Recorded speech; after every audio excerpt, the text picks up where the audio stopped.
Bonjour et bienvenue à ce mardi à la rencontre de la parole. J'espère que vous allez bien, que vous allez passer un beau moment avec nous, avec le Seigneur, vers de fraîcheur. Mettons-nous en présence du Seigneur pour cette première prière. Seigneur Jésus, l'Évangile mentionne à plusieurs reprises que tu as passé la nuit en prière.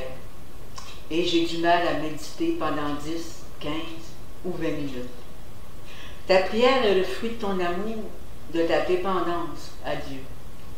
Éclaire-moi, afin que moi aussi je grandisse dans ton amour et que je sache maintenant comment disposer mon cœur à faire la volonté du Père en ce jour. Amen. Alors, comme les autres mardis, on vous partage quelques notions sur les psaumes. Et cette semaine, c'est 2 cris essentiels dans la prière des psaumes. Je vais y aller? Oui, ok. Même si tous les cris ont le droit de citer dans la prière des psaumes, il y en a 2 qui reviennent plus souvent. Au secours et Alléluia.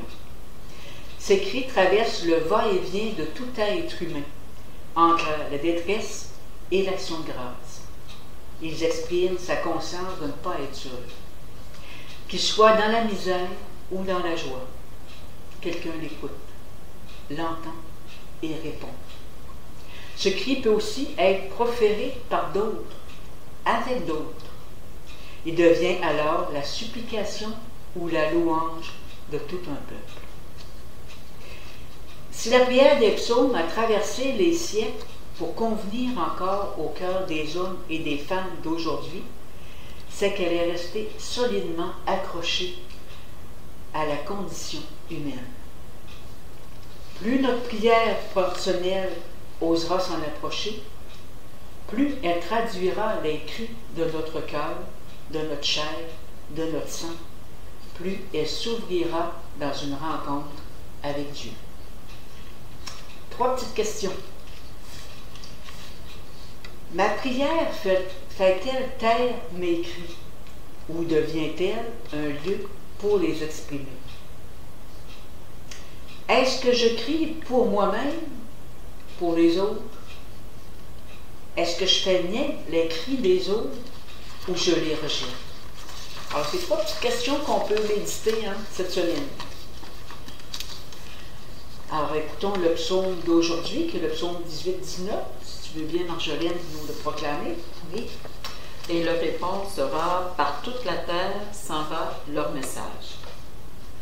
Les cieux proclament la gloire de Dieu, le firmament raconte l'ouvrage de sa main. Le jour au jour en livre le récit, et la nuit et à la nuit en donne connaissance.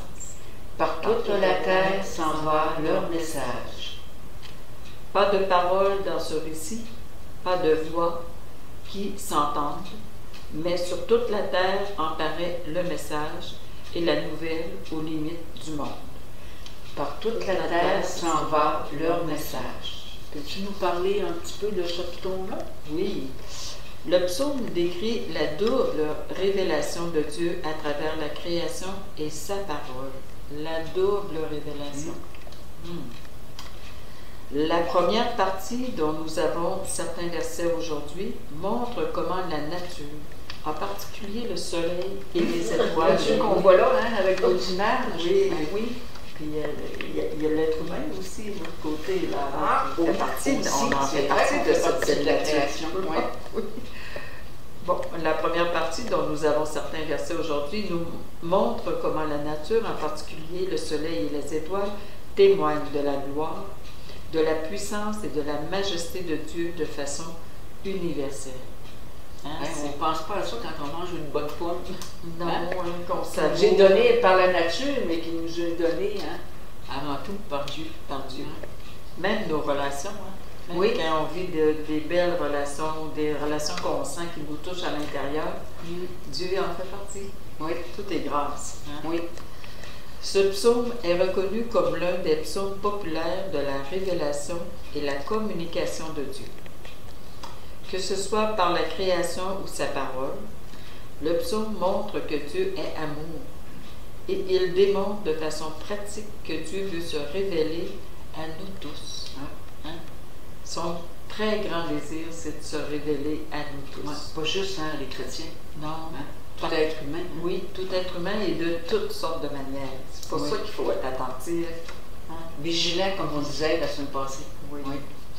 Il ne nous reste plus qu'à prendre le temps d'étudier et de comprendre ce qu'il nous révèle. Et étudier et comprendre peut aussi passer par des moments de silence, hein? Par des moments de prière, puis l'attendre. Hein? Prendre le temps d'attendre. On peut faire des demandes, mais si ça n'arrive pas tout de suite, c'est pas grave. C'est lancé. On reste dans la confiance, l'espérance. Oui, puis on disait la semaine passée que Dieu n'y arrive pas à boule. Non. Hein, il va passer par la brise légère. Ça nous ramène justement à l'évangile de la semaine passée, à être vigilant, être attentif. Oui. À travers sa création, Dieu nous instruit sans arrêt. La création ne chuchote pas, elle crie. Pourtant, elle crie. Hein? Elle n'est pas énigmatique, elle est limpide. Comment se fait-il que si peu de gens semblent le remarquer? Ce n'est pas la faute de la création. Ce n'est pas sa lumière qui est trop faible ou qui tombe en panne. La faute en est au cœur humain. Dieu, il est avant la porte, comment on dit ça? Là? Il attend qu'on l'ouvre. Il est là tout le temps, à notre porte, tout le temps, tout le temps. Il cogne à la porte, il attend qu'on ait le bon. Si on ne l'ouvre pas, il est très patient, lui. Par nature, nous sommes endurcis, aveugles et sourds. Nous refusons obstinément de rendre gloire à Dieu et de le remercier pour ses dons. C'est pas que ça dit ici. Ah, de dire merci. Hein? Il faut développer cet art-là. Ouais. Puis ici, on a une belle croix fleurie. Hein? Quand la pensée de Dieu nous rejoint au cœur. On pourrait se donner comme objectif cette semaine là, de sortir dans la nature et tout ça, puis de prendre le temps de le remercier. Le remercier pour les arbres qui sont encore colorés un peu, là. Mais des fois, il y a juste un enfant qui passe. Un sourire. Une maman avec son bébé. Un sourire. Ça me fait penser, l'autre jour, on était au restaurant. J'étais avec ma belle-mère de 94 ans. Et à côté, il arrive des grands-parents avec un petit jeune homme, 18 mois à peu près. Et son sourire. Le grand-père l'agaçait, mais tu sais, un sourire d'enfant qui part du cœur. Oh, ça y a tellement fait du bien. À moi aussi, mais elle a apprécié ça vraiment. Tu vois, la grâce a passé, là. Ouais. On ne le savait pas, là. Puis on allait faire ça. Oui, c'est ça, tu as eu la grâce de pouvoir voir ça. Fait que toutes ces petites grâces-là, il faut savoir dire merci. Le relier à plus grand que nous. Oui, oui, c'est bien vrai. Ouais. On va maintenant se mettre à l'écoute de l'Évangile. On continue toujours là, avec Luc. On se rappelle jusqu'à la fin jusqu'au Christ roi. Hein? On est dans l'année C, qui est l'année de Saint-Luc. Alléluia, alléluia. À toi, Dieu, notre louange.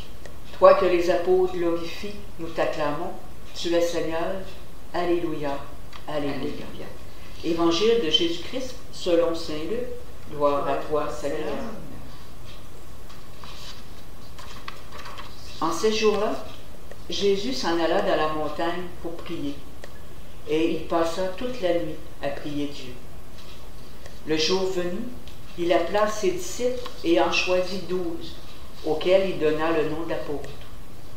Simon, auquel il donna le nom de Pierre, André son frère, Jacques, Jean, Philippe, Barthélemy, Matthieu, Thomas, Jacques, fils d'Alphée, Simon, appelé le Zélote, Jude, fils de Jacques, et Judas Iscariote, qui devait un traître. Jésus descendit de la montagne avec eux et s'arrêta sur un terrain plat. Il y avait là un grand nombre de ses disciples et une grande multitude de gens, venus de toute la Judée, de Jérusalem et du littoral de Tyr et de Sidon. Ils étaient venus l'entendre et se faire guérir de leur maladie. Ceux qui étaient tourmentés par des esprits impurs retrouvaient la santé. Et toute la foule cherchait à le toucher, parce qu'une force sortait de lui et les guérissait tous. Acclamons la parole de Dieu. Gloire Seigneur Jésus. Alors, cette scène de l'Évangile d'aujourd'hui nous montre l'importance de la prière dans la prise de décision importante. Jésus n'y agissait pas impulsivement. Il recherchait la direction du Père dans des moments cruciaux. On va le voir avant son baptême, en tout cas dans chaque fois qu'il y a eu à vivre quelque chose d'important, Jésus, il y a toujours un temps de prière qui précède cet événement-là. Dans notre vie quotidienne, nous prenons souvent des décisions importantes sans prendre le temps de prier et même de réfléchir. La vie moderne nous pousse à agir rapidement, vite, vite, vite. Mais ce passage d'Évangile aujourd'hui nous rappelle que la véritable sagesse vient de l'arrêt, de la prière et de l'écoute de la voix de Dieu. On pourrait dire aussi l'écoute de la petite voix, des fois, qui est en nous. Petite voix que moi, je suis pas mal sûr, et l'Esprit Saint. Ainsi, nous pouvons appliquer cet enseignement dans nos tâches quotidiennes, des décisions au travail, à la vie, en communauté. Le maître de Nazareth gravit la montagne, qui, selon les Saintes Écritures, c'est le lieu de leur rencontre avec Dieu, avec son Père. Il est donc clair que le choix des 12, c'est l'œuvre de Dieu. Le nombre 12 fait directement référence, pas aux 12 mois de l'année. Mais non, c'est ça, hein? Mais c'est pas si... Ça peut rentrer en lien. On sait pourquoi les 12 tribus d'Israël. Oui, c'est les 12 tribus d'Israël, donc le peuple élu de Dieu. Luc nous dit qu'en l'occurrence, toutes les promesses faites à Israël par Dieu depuis l'Antiquité s'accompliront. Le mot grec « apôtre » signifie « envoyé » et il peut désigner de nombreuses personnes. Mais l'évangéliste Luc, cherchant à le restreindre, l'utilise 30 fois dans l'Évangile et dans le livre des Actes des Apôtres, dont il est aussi l'auteur. Alors, il l'utilise 30 fois et uniquement pour signifier les 12. Alors, ceux que j'ai nommés là tout à l'heure. Pour lui, un apôtre est celui qui a accompagné Jésus depuis son baptême jusqu'à son ascension et étant ainsi témoin de sa résurrection. Cela signifie que les 12 apôtres sont le lien entre la prédication du royaume par Jésus le Christ et la prédication de la parole de Dieu par l'Église. L'Église, bien, c'est pas l'Église avec le petit A, hein? C'est toujours l'Église avec le grand A, puis l'Église avec le grand A, c'est qui? C'est le peuple de Dieu, l'ensemble des baptisés dont on fait partie. La liste des 12, on la trouve aussi dans Marc au chapitre 3, les versets 16 à 19, dans Matthieu au chapitre 10, les versets 2 à 4, et dans le livre des Actes des Apôtres, le chapitre 1, le verset 13. Cette liste est un symbole d'unité au milieu de la diversité. En effet, parmi les 12, on trouve plusieurs pécheurs, un zélote, plusieurs Galiléens, un Judéen, un publicain, un Grec et un homme qui a trahi l'amour, l'amitié, l'intimité que Jésus le Seigneur lui offrait. Hein? On pense, là, on sait qui c'est, hein? C'est Judas. Fait que les 12, finalement, c'est nos personnalités. Hein? Oui. C'est nos manières de vivre, c'est nos manières d'être. Puis en même temps, ben, ils représentent l'ensemble de l'humanité. Oui. En choisissant les 12, ben, Jésus nous enseigne que le leadership dans la communauté chrétienne, ce n'est pas seulement une question de mérite, mais de vocation divine. Hein, on ne penserait pas à ça des fois quand on voit des personnes qui vont occuper un certain poste là, dans nos communautés chrétiennes. On ne pense pas que des fois ça peut venir de Dieu. Ben, pas des fois, ça vient toujours de Dieu. Tu sais. Des fois, on voit plus ça comme un choix de nous autres. Hein. C'est nous autres qui l'avons interpellé. Comme je t'ai interpellé pour venir m'accompagner pour ça, mais je peux dire que cette journée-là, c'était vraiment Dieu qui a agi parce que j'ai interpellé Marjolaine pour 3 choses. Les 3 choses, elle m'a dit oui. Puis au départ, j'avais pas cette idée-là. Puis oui, c'est Dieu pour moi là, qui est intervenu là-dedans. Alors, c'est pas le leadership, c'est pas une question de mérite, mais beaucoup de vocation divine. Comme moi, si je comprends bien la vocation divine, moi, j'ai dans ma tête un peu des manières d'être de mes grands-parents qui me parlent encore aujourd'hui, mais ça fait longtemps qu'ils sont partis. Mon père, ça fait longtemps qu'il est parti, mais les gens me parlent souvent de mon sourire, mais il vient de lui. Avoir la facilité d'approcher les gens, ça m'a été transmis. Donc, il y a du bon Dieu là-dedans, il y a de l'amour. C'est des choses qui leur ont été données par Dieu et que Dieu a permis que ça se transmette. Oui, c'est vrai. Chaque apôtre, avec ses forces et ses faiblesses, a été choisi pour un but précis. On se demande des fois, pourquoi que je suis là? C'est quoi qui m'a amené à m'impliquer là-dedans? C'est quoi que je peux apporter? Mais le Seigneur, lui, il le sait, et il faut lui faire confiance. De même, dans la paroisse et les mouvements apostoliques et autres aussi, nous devons considérer nos tâches non seulement comme des responsabilités, mais comme des appels divins.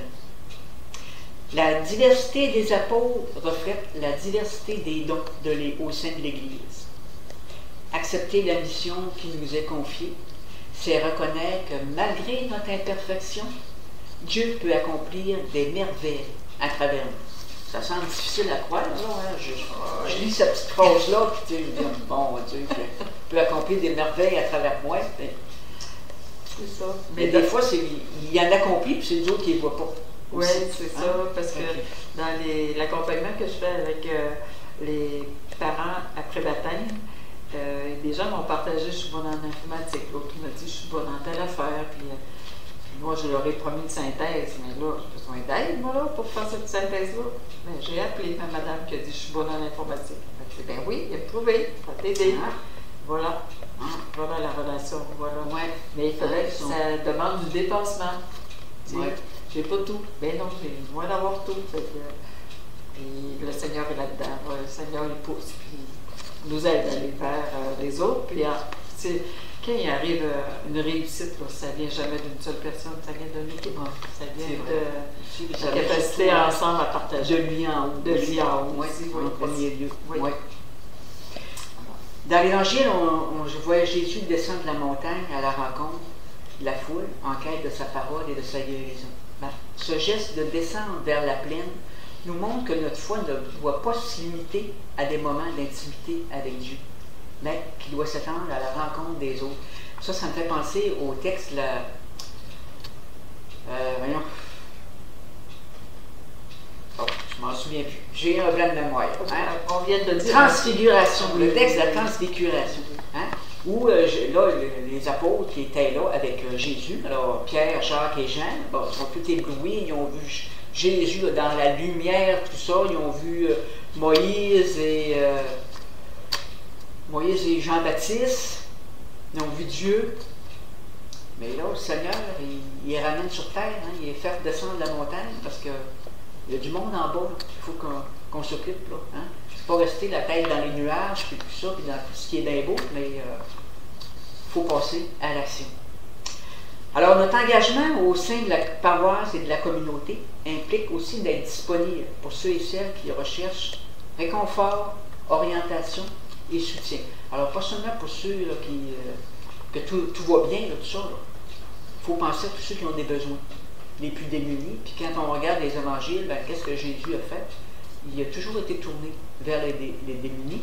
Et quelque chose des années passées en Amérique latine, c'est l'option préférentielle pour les pauvres. C'est ça que Jésus a appliqué, ça vient de lui. Alors, rechercher, il faut être disponible pour ceux qui recherchent réconfort, orientation, soutien, qui ont besoin. Le fait que tant de personnes soient venues à Jésus pour obtenir la guérison nous invite à être des instruments de son amour en offrant compréhension et aide concrète aux personnes qui sont dans le besoin. Merci Josée. Maintenant, déposons-nous dans la main de Dieu pour une prière. Ô Dieu, qui de toute éternité a pensé à moi et qui, à un moment précis de l'histoire, a prononcé mon nom pour m'appeler à la vie. Merci pour l'amour que tu me donnes chaque jour.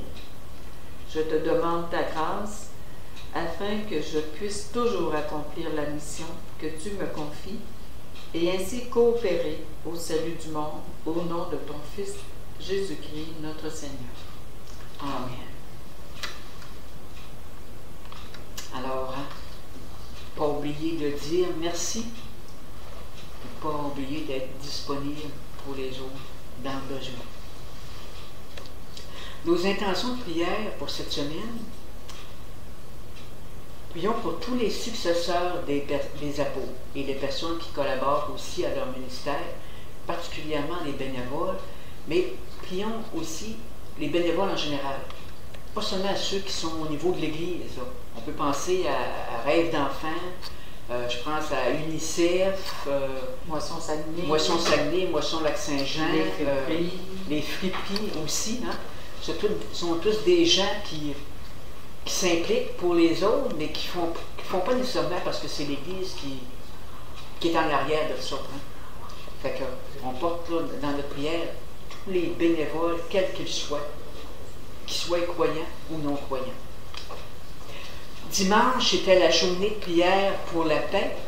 Alors prions pour toutes les victimes des conflits armés et toutes les personnes qui œuvrent aussi pour la paix.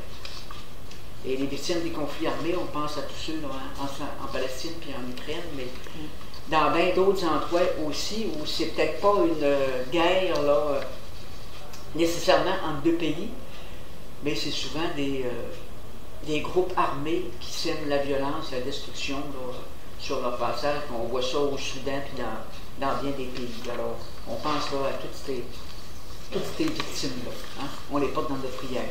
Et je pense à vous redire encore une fois, vous avez des intentions de prière, vous avez des commentaires, vous pouvez les faire par notre page Facebook, vous pouvez le faire aussi en utilisant notre adresse courriel unité.valin@gmail.com. On va être heureux de vous lire et de partager aux autres là, vos intentions de prière.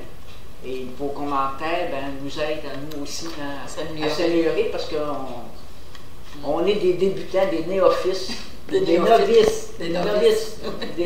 des novices hein, en la matière. Puis, on le fait par amour, mais on est toujours prêt à s'améliorer. Alors, si vous avez des idées, des suggestions, n'hésitez pas là, à nous les communiquer.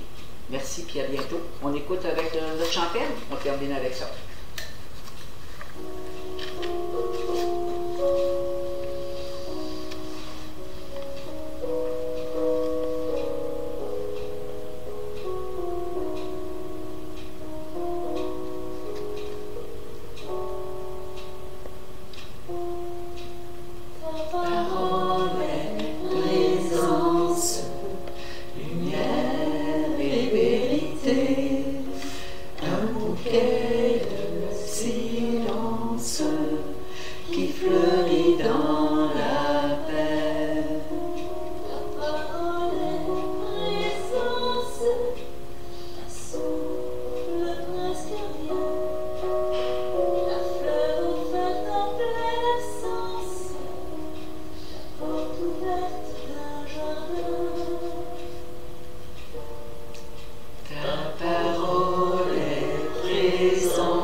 Qui fleurit dans